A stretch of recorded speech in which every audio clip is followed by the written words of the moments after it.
계속해서 요한복음강해 우리가 살펴보고 있습니다. 예수님께서 십자가에 죽으시고 묻히셨죠. 오늘 묻히시고 난 이후 3일 후가 지난 이야기를 살펴보려고 합니다. 예수님께서 부활하셨을 때 그 무덤이 비어져 있었고, 또 이 비어져 있는 것을 볼 때 제자들의 마음은, 여인들의 마음은 어떠한 상태인가라는 것을 오늘 살펴보려고 합니다. 이제 주님께서 무덤에 묻히시고 시간이 흘러서 이제 3일 밤, 3일 낮이 지났죠. 성경에서 이제 3일, 사흘, 셋째 날, 그러면 굉장히 중요한 날입니다. 왜 중요하냐? 그것은 주님께서 죽으신 지 3일 만에 죽은 자들로부터 일어날 것이라는 이 말을 이미 말씀하셨기 때문에 그렇습니다. 그러니까 셋째 날에 부활하시는 것을 말씀을 하고 있는 거죠. 그래서 3일은 이제 그런 의미가 있는 것입니다. 사도 바울은 복음을 말할 때 고린도전서 15장 3절과 4절 이렇게 말합니다. 내가 또한 받은 것을 무엇보다 먼저 너에게 전하였노니 그것은 곧 성경 기록대로 그리스도께서 우리의 죄들로 인하여 죽으시고 묻히셨다가 성경 기록대로 셋째 날에 다시 살아나시고, 이렇게 말씀을 하고 있습니다. 이게 복음입니다. 여기다가 우리가 살을 붙여서 뭘 더 덧붙여서 부연 설명을 할 수도 있는데, 기본적인 복음은 바로 이 내용입니다. 주님께서 십자가에 죽으시고 묻히셨다가 죽으시고 묻히셨다가 다시 살아나신 걸 말하는 거죠. 항상 복음을 전할 때 이 핵심은 빠뜨려서는 안 되는 겁니다. 그러니까 말씀드린 것처럼 죽으심과 묻히심과 부활, 이 사건은 연속적인 일입니다. 3일 동안 일어난 이야기죠. 정말 역사상 단 3일 만에 일어난 정말 위대한 사건이다, 그 얘기입니다. 그래서 특히 우리가 기독교라고 한다면 부활의 종교라는 말을 이렇게 할 수밖에 없는 것입니다. 그래서 이로 인해 인류의 모든 그 죄들의 문제가 해결되어지는 거죠. 이미 십자가에서 다 이루신 것을 지금 누구나 예수 그리스도를 믿게 되어지면 이 죄에 대한 문제는 해결받는 것입니다. 3일째 셋째 날에 대해서 우리가 더 살펴본다라고 한다면 이 말씀 속에 엄청난 중요한 말씀이 담겨져 있습니다. 아무튼 성경에 예언하신 말씀대로, 드디어 말씀하신 대로 주님께서 죽으시고 묻히신 지 사흘이 지난 이야기를 보는 것인데요. 정확히 3일 밤 3일 낮을 땅의 심장 속에 계신 그런 주님께서 말씀하신 대로 부활하셨다는 것이죠. 그래서 아까 읽어드리는 고린도전서 15장 말씀처럼 성경에 기록된 대로 일어나셨다라고 말씀을 하고 있습니다. 오늘 여기에 포인트를 우리가 좀 두시면 좋을 것 같아요. 그러나 주님의 제자 중에 그 누구도 주님의 부활을 기대하거나 믿는 사람은 한 사람도 없었다는 겁니다. 평소에 또 주님의 은혜를 입은 사람, 또 기적을 체험하고 권능을 체험했던 유대인들도 마찬가지죠. 그들이 이제 죽은 지 사흘이나 됐네, 어떻게 되었을까? 이런 말을 하고 질문하는 사람이 한 사람도 없었다, 그 얘기입니다. 제자들이나 유대인들이 다 마찬가지죠.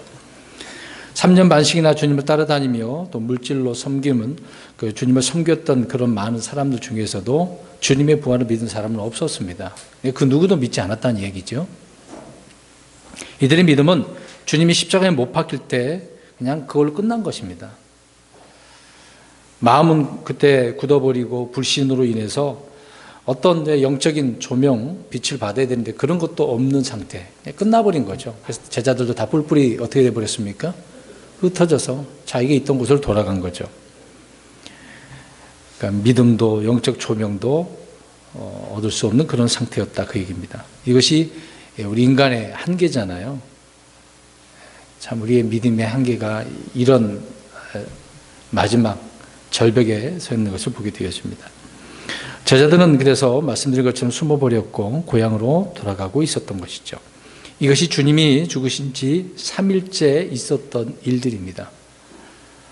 더 이상 예루살렘과 유대에서는 죽으신 주님의 이야기를 입에 담을 수도 없었겠죠. 마음에 두지 않고 어떻게 보면 잊혀져 가는 거죠. 죽었으니까 끝났으니까 잊혀져야 될 일인가 보다. 그렇게 시간을 흘러가고 있었다, 그 얘기입니다. 그런 분위기였다는 거죠. 어쨌든 그런 중에 이제 급하게 장례를 치기는 했습니다만은 조용히 장례를 치는 것으로 모든 것은 끝났다라고 하는 그런 분위기였는데, 자, 여기서 우리가 교훈을 한번 얻을 수가 있는데요. 분명히 주님께서는 말씀을 선포하셨잖아요. 예언하셨지 않습니까? 하나님이 말씀을 이렇게 선포해 주셨음에도 불구하고 또 기적을 보여주셔도 주님께서 친히 우리의 마음속에 말씀을 깨닫게 해주지 않는다면 그 누구도 믿을 수 없다라고 하는 부분입니다. 제자들도 많은 사람도 항상 따라다니면서 봤잖아요. 들었잖아요. 그런데 믿지 못한 상태를 우리가 알 수가 있습니다. 사도 바울이 복음을 전할 때 바닷가에서 기도처를 구하려고 가고 있었는데 한 여인의 마음을 하나님께 열어주십니다. 그래서 바울이 전한 그 말씀을 받아들이게 되어지고 그래서 바울과 그 일행을 자기 집으로 모신 여인이 있었습니다. 혹시 이름 기억납니까? 무슨 장사꾼이었잖아요. 네, 자주색 장사했던 루디아. 네. 하나님께서 마음을 열어주셔야만 본인도 유대인이었는데 주님을 복음을 깨달을 수 있게 되어진 것이죠. 우리는 우리 자신이 잘나서 스스로 믿은 것이 아니라는 것입니다. 머리가 좋다고 해서 하나님 말씀 믿어지는 게 아니에요. 이해는 할 수는 있어도 믿음이 안 생긴다 그 얘기입니다. 주님께서 우리 마음속에 들어오셔서 말씀을 깨닫게 해주실 때 그때 우리는 믿음의 확신을 증거를 얻게 되어지는 것이죠. 여인들이나 제자들이 알아서 주님의 말씀을 기억하고 믿은 것이 결코 아니었다는 것입니다. 십자가에서 죽으시고 묻히신 지 3일이 이렇게 지났는데요. 3일이 지난 그 다음 날이 주의 첫날 일요일이잖아요. 부지런히 그날에 주님의 몸이 묻힌 동굴로 길을 재촉했던 사람들도 있었잖아요. 그 여인들이었지 않습니까? 그때는 이제 큰 날이라 불리는 6월절 안식일이었던 것이고, 그래서 하루를 쉰 다음 매주 찾아오는 안식일을 마치고 새벽이 동이틀 무렵에 묻히셨던 그 돌무덤으로 갔는데 그때가 딱 3일이 지난 그때였다는 것입니다. 하지만 이들이 동굴로 간 것은 부활하신 주님을 만나러 간 것이 아니었던 거죠. 뭐하러 갔습니까? 몸에다가 향료를 바르기 위해서. 이들의 마음속에는 부활이라는 말이 없었어요. 그냥 이미 지나간 것입니다. 끝난 거였어요. 1절 말씀해 보면 주의 첫날 일찍 아직 어두울 때 막달라 마리아가 돌무덤에 와서 돌이 돌무덤에서 옮겨진 것을 보고 왔는데 돌무덤이 옮겨졌네요. 주의 첫날이란 일요일 아침을 말하고 있는데 복음서마다 약간 이 부분에 대해서 다르게 기록을 하고 있습니다. 모순이 아니라 종합해 보면은 그 사실 정확성을 이해할 수가 있는데요.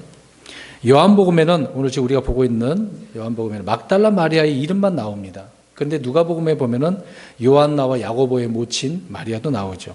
또 다른 여인들도 함께 갔다고 나옵니다. 여러 명이 있는 거예요. 여인들은 그래서 미리 준비한 향료를 가지고 무덤으로 이제 갈 때 무덤을 막고 있는 돌을 어떻게 옮길 것인가? 왜? 예수님의 몸에다 뭘 바르려고? 향품물. 이런 고민을 가지고 가는 거죠. 부활 생각이 없었다 그 얘기입니다. 그런데 막상 와서 보니까 입구를 막고 있던 돌이 옮겨진 것을 보았던 거죠. 그래서 누가 이 돌무덤을 열었을까? 이재강에 가려고 그랬을까? 누가 옮겼다는 거야? 병사들이 옮겼나? 그냥 각색의 생각들을 할 수밖에 없겠죠, 나름대로. 그런데 오늘 사도 요한은 오늘 요한복음에 이런 내용을 간략하게만, 다 생략하고 간략하게만 기록을 하고 있네요. 근데 마태복음에 보면 자세하게 기록되어 있습니다. 무덤의 입구를 막았던 큰 돌을 굴려댄 것이 누구였습니까?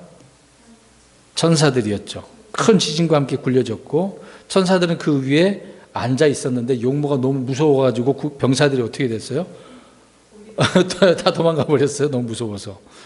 근데 이제 천사들은 무덤에 찾아온 여인들을 향해서 부활의 기쁜 소식을 말해주잖아요. 야, 누우셨던 것을 봐. 없잖아. 말씀대로 성경 기록도 일어나셨어. 이건 이제 알려줬던 거지 않습니까? 근데 누가복음에는 약간의 차이가 있어요. 무덤에 돌이 굴려진 것을 보고 여자들이 무덤 속을 들어가 시체가 없어진 것을 보고 매우 당황했던 그런 때에 천사들이 와서 부활을 증언했다는 것인데요. 그런데 요한복음은 이런 과정을 일관적으로 생략을 해버렸다는 그 얘기죠. 곧바로 여인들이 누구에게 달려간 거예요, 지금요, 보니까? 제자들에게 달려가서 주님의 부활을 증언했습니다. 일단은 천사들을 통해서 들었으니까요. 이제 제자들이 돌무덤에 와서 시체가 없어진 것을 확인하는 그런 내용을 보는 것입니다. 아무튼 돌무덤에서 돌이 옮겨졌다는 것은 무덤이 열렸다 그 얘기죠. 이것을 우리가 생각해 보면 만약에 아직도 그 안에 계시다 그러면은 죽음을 예수님이 해결하셨을까요? 못하신 거죠. 그러니까 바울이 고린도전서 15장 55절에 오 사망아 너의 쏘는 것이 어디 있느냐, 오 무덤아 너의 승리가 어디 있느냐. 무덤이 열려졌으니까 이 문제가 해결이 됐다 그 얘기가 아니겠습니까? 무덤의 입구를 막았던 돌이 옮겨진 것은 열렸다, 무덤이 열렸다는 그런 증거로 보여주기 위해서 오늘 사도 요한은 이렇게 기록을 해놓고 있다는 거죠. 사실이라는 거예요. 그냥 지어낸 얘기가 아니란 말입니다. 꾸며낸 얘기가 아니에요. 주님께서 부활하셨다는 사실을 말씀해주고 있는 것입니다. 그러나 그 현장에서 그것을 본 여인들이나 제자들 중에 주님의 부활을 조금 더 생각하는 사람은 한 사람도 없었다 그 얘기입니다. 계속해서 2절을 볼까요? 이에 달려가서 시몬 베드로와 예수님께서 사랑하신 다른 제자에게 나아가 그들에게 이르되 그들이 주를 돌무덤에서 옮겨다가 어디 두었는지 우리가 알지 못하노라 하니라. 열려지긴 했는데 그들이라고 표현했네요. 누군가 옮겼다는 이야기죠. 막달라 마리아는 시몬 베드로와 요한에게 달려가 이런 사실을 이렇게 설명합니다. 그런데 그들에게 전한 그 내용이 주님이 죽은 자들 가운데서 일어나셨다는 그런 내용을 담고 있습니까? 그래서 막 기쁨이 넘친다는 이야기예요? 아니라는 거예요. 누가 옮겨놨는데 어디다 뒀는지 모르겠어. 이 시체만 생각하고 있는 거예요. 죽은 예수님만 생각하고 있는 거예요. 그러니까 시체가 없어졌다라고 하는 내용을 전하는 것입니다. 또 그 시체가 어디 있는지 모른다 그 얘기죠.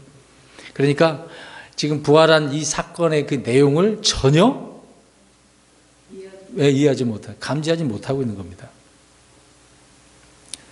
부활하셨다라고 하는 말을 전하는 것이 전혀 아니었다는 거죠. 자, 여기서 한번 생각해 보세요. 믿음이 없으니까, 믿음이 없을 때 우리는 이런 어떤 사건도 바르게 깨달을 수 없다라고 하는 문제를 알 수가 있습니다. 말씀이 그러는 거거든요. 믿음이 없으면 전혀 깨달을 수가 없습니다. 영적인 일들은 믿음을 통해서 깨닫는 것이라고 히브리서 11장 3절에 말씀하고 있죠. 눈으로 보고 귀로 들었다는 것이 진리를 이해하고 믿었다라고 하는 뜻은 아닙니다. 그리고 또 이걸 보세요. 우리가 킹제임스 성경을 통해서 올바른 교리를 공부했다고 해서 그 사람이 믿음 있는 사람이라고 할 수는 없어요.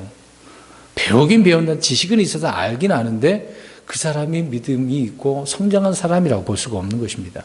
기다려야 되는 거거든요. 믿음은 한순간에 생기는 게 아닙니다.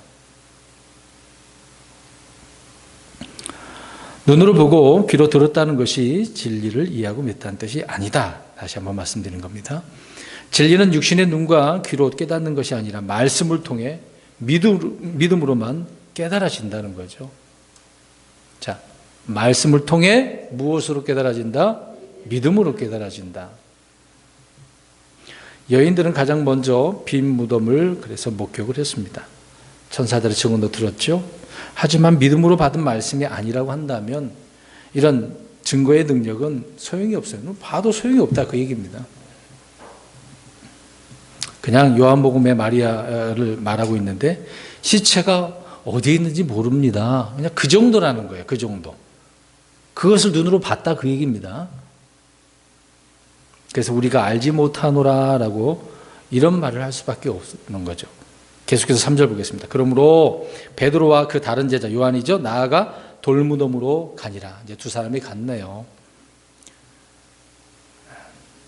아무튼 그 무덤에 계셔야 될 주님이 그 몸이 없어졌으니까 즉시 돌무덤으로 갔죠.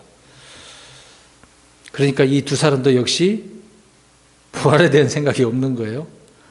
전혀 생각하지도 못해요. 몸이 없어졌어? 도둑 맞았어? 그걸 확인하러 가는 겁니다. 확인하러. 그런 말을 들었으니까. 셋째 날에 대해서 조금도 생각하지 못하고 있는 것을 봅니다. 그들의 마음속에 예수 그리스도는 여전히 어떻게 하고 있는 거예요? 죽어 있는 거예요. 능력이 없는 거예요. 그걸 끝난 거예요. 동굴 속에 묻혀 있는 것을 보게 되어집니다. 그래서 즉시 확인하러 간 거죠. 그 다음 4절 보시겠습니다. 같이 읽어볼까요? 시작. 이처럼 그들 둘이 같이 달려갔는 그 다른 제자가 베드로를 앞질러 달려갔습니다. 먼저 눈에 이르렀더라. 아멘. 두 사람이 이제 마음이 급했던지 그냥 바로 달려가긴 했는데 누가 더 빨리 갔어요? 네, 사도 요한이 걸음이 빨랐나 보죠. 먼저 도착했는데 들어가지 않고 베드로를 기다리는 겁니다. 자신들의 죄를 위해서 죽으셨지만 그 사실은 지금 알지 못하고 있는 그런 모습들이죠. 십자가에 대한 믿음과 이해가 없기 때문에 부활에 대한 믿음과 이해가 또한 없는 것입니다. 근데 보세요. 예수님을 믿는데 부활을 안 믿어. 그런 게 옳다고 생각하십니까? 갑자기 이런 질문에서 이상한가요? 진짜 예수님을 믿는데 부활을 못 믿는 사람이 있다니까요. 부활에 확신이 없는 분들이 있어요. 개신교에 한 교파가 그래요.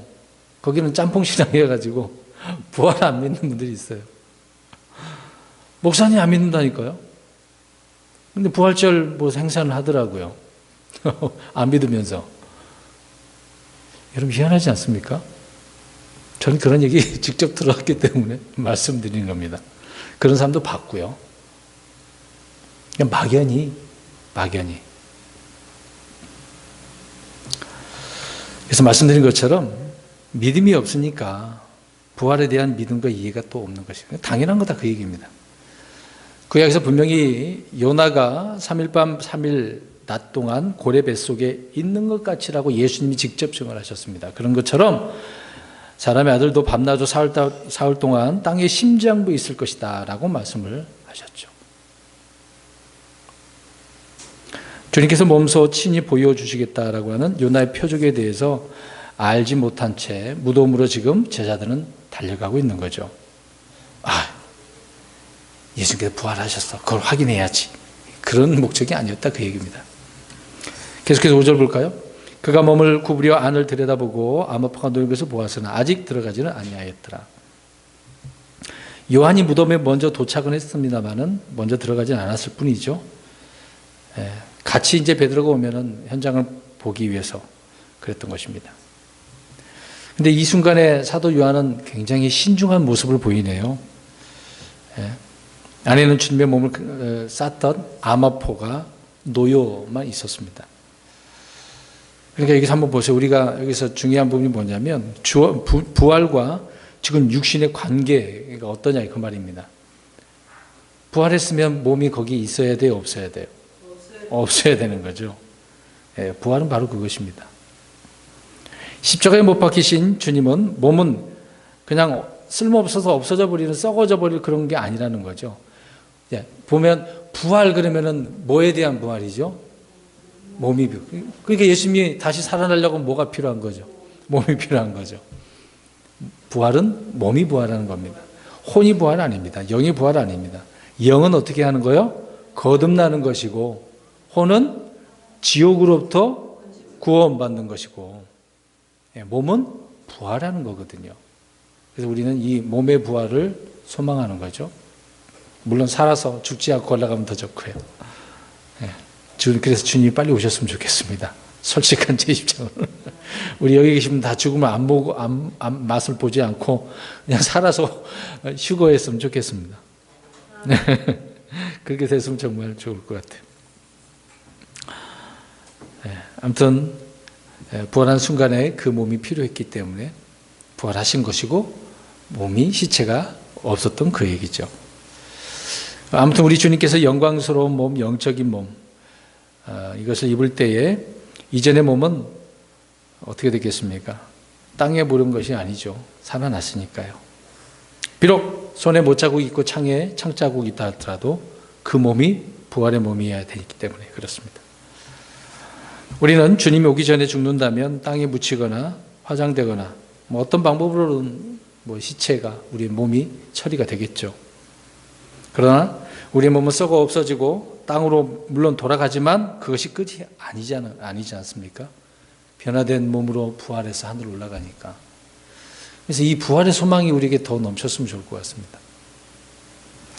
죽음이라고 하는 것은 우리에게 아무것도 아니니까요.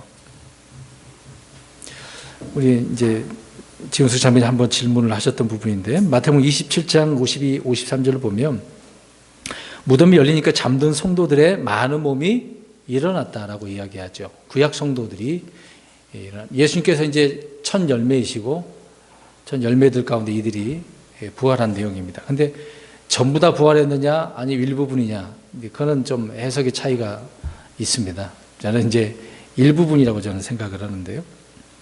아무튼 많은 사람들이 부활을 해서 그 거룩한 도시로 들어갔다. 사람들에게 보였다. 그런 얘기가 있습니다. 그러니까 부활의 순간에는 무덤에 많은 변화가 이렇게 있었다는 거죠. 예수님만 그런 게 아니라 앞으로 우리가 부활할 때도 마찬가지라는 겁니다. 놀라운 일이 벌어질 거예요. 주님이 묻히신 동굴 안에 주님을 쌌던 아마포만이 있었던 것은 그 몸이 부활했기 때문이라고 말씀을 하고 있는 것입니다. 그것이 5절이요. 또 6절 보겠습니다. 그 뒤 시몬 베드로가 그를 따라와서 돌무덤에 들어가 보매 아마포가 놓여 있고, 도착하자마자 안을 들여다봤는데 돌무덤으로 들어가서 보니까 예수님을 없고 아마포만 있었던 거죠. 자, 그러면 이제 한 사람만 봤어요? 두 사람 봤죠. 물론 그 전에 마리아는 봤었죠. 구약의 율법에는 두 사람의 증인이 있어야 증거의 효력이 있습니다. 근데 성경은 항상 두세 사람 그러잖아요. 증언의 효력이 두세 사람이죠. 한 사람 갖고는 안 되는 것이죠. 근데 요즘은 한 사람만 증언을 해도 그게 법적 효력이 있더라고요. 근데 성경은 분명히 두세 사람이라고 말하고 있습니다. 그러니까 요한과 베드로는 제자들 중에서 유일하게 주님의 몸이 부활하고 없는 빈 무덤의 증인들이었던 거죠. 그러니까 이들은 이 두 사람은 확실하게 어디서 가든 당당하게 복음을 전하지 않습니까? 베드로서나 요한이 저는 요한 1, 2, 3들 한번 보세요. 얼마나 확신 있게 말씀을 전합니까? 이들은 확실한 증인들이었기 때문에 주님의 몸이 일어나고 분명히 없다라는 사실이죠. 이렇게 죽음보다 강한 부활의 권능을 소유하게 되어지면 이런 놀라운 일이 있는 거죠. 그래서 우리는 부활을 소망해야 되는 것입니다. 그냥 예수 믿고 구원받았다고 해서 끝나는 문제가 아니에요. 그 뒤는 생각 안 하는 사람이 굉장히 많습니다. 이런 말씀만 우리가 읽고 또 다시 우리의 마음이 막 확신이 생기면 더 뜨거워지거든요. 엠마오로 가는 두 제자를 보세요. 부활하신 주님 처음에 몰랐습니다마는 말씀을 다 설명해 주시니까 그제서야 눈이 열려져서 깨닫고 마음이 뜨거워지잖아요. 그제서 예수님이 찾아보려고 안 계시니까 얼마나 놀랐겠습니까? 7절 보겠습니다. 또 그분의 머리 주변에 있던 수건은 아마포에 함께 놓이지 않고 함께 개인채 한 곳에 따로 놓여 있더라. 또 예수님께서 일어나시긴 했는데 어떻게 하셨다는 거예요? 아마포를? 수건을? 개어 놓으셨어요. 아니 그냥 내버려지지도 않고 계셨네요. 상세하게 지금 기록을 하고 있는 겁니다. 이거 역시 사도 요한이 이렇게 기록한 것은요, 봐라, 이게 확실한 증거가 아니냐, 이 무덤이 예수님이 살아나신 증거다라는 것을 기록해 놓고 있다, 그 얘기입니다. 그냥 읽으면서 넘어가지만 이 장면을 기록한 목적을 한번 보셔야 돼요. 그러니까 성경이 그래서 사실이라는 거거든요. 지어낸 얘기가 아니라는 말입니다. 꾸며낸 얘기가 아니죠. 8절입니다. 그제야 돌무덤에 먼저 왔던 그 다른 제자도 들어가서 보고 믿었으니. 이제 이게 잘 보세요. 다른 제자 요한이잖아요. 보고 믿었대요. 자, 이거 대답해 보세요. 무엇을 보고 믿었다는 얘기일까요? 부활입니까? 예수님이 지금 시체가 없어졌어. 지금 여인들이 말한 그 얘기를 지금 그걸 믿었다는 그 얘기죠. 이게 이제 문장을 우리가 잘 이해를 해야 됩니다. 왜 그러냐면 그 다음 구절이 나오니까. 그러니까 이들이 본 것은 자신들이 눈으로 본 것만 믿고 있는 거예요. 시체가 없어졌네? 그걸 믿었다고 그 얘기입니다. 아직까지 부활을 믿지 않았습니다. 자, 그 다음 구절 우리 한번 읽어볼까요? 9절 시작. 이는 그가 반드시 죽은 자들로부터 다시 일어나야 하리라 하신 성경 기록을 아직 알지 못하였기 때문이에요. 아직 모른다고요. 아직 못 믿고 있어요.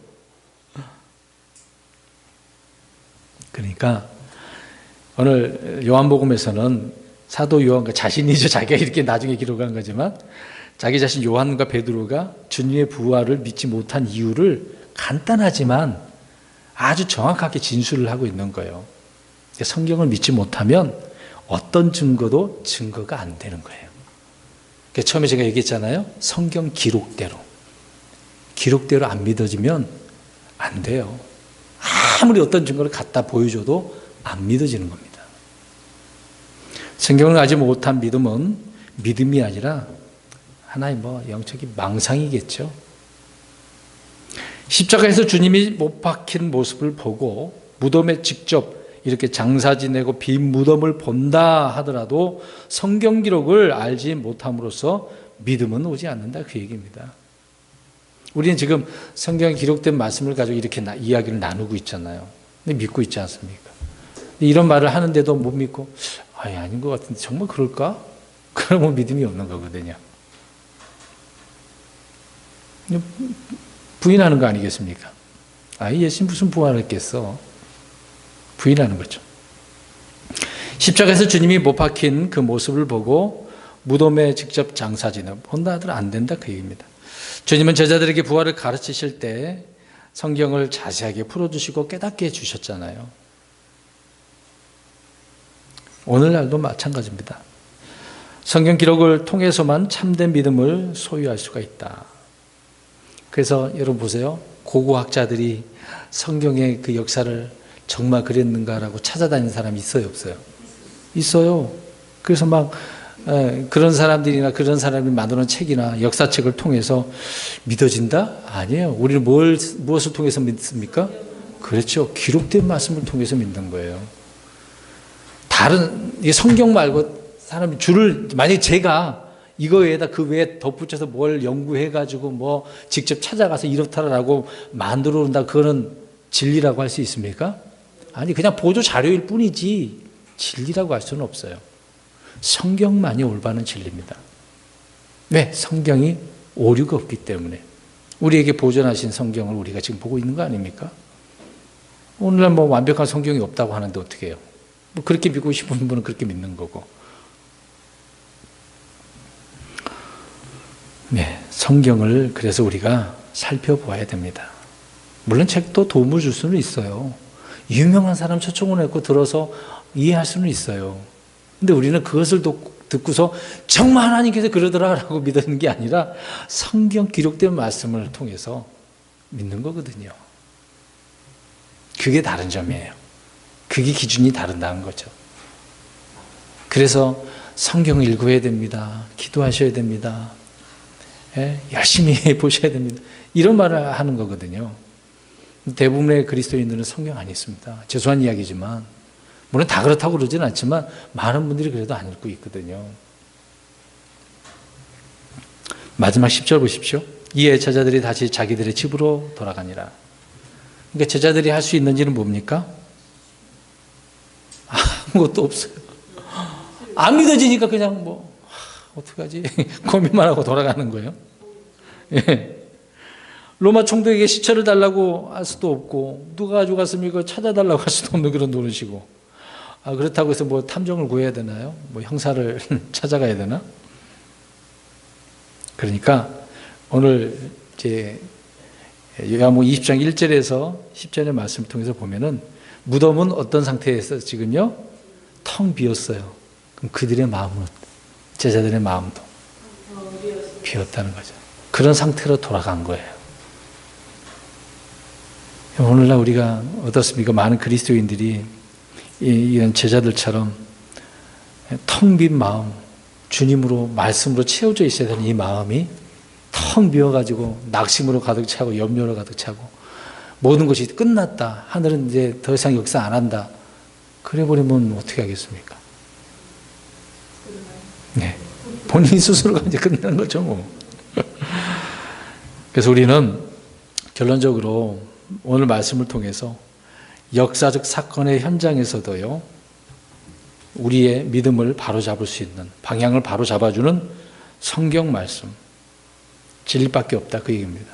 그래서 성경 기록된 말씀이 중요하다는 거죠. 지금 2000년이 지났어요. 우리가 지금 가지고 있는 믿음의 증거는 성경이 전부라는 거예요. 믿으십니까? 유명한 책, 도서관 의미가 없습니다. 갈 필요가 없어요. 이 성경만 믿으면 되는 거예요.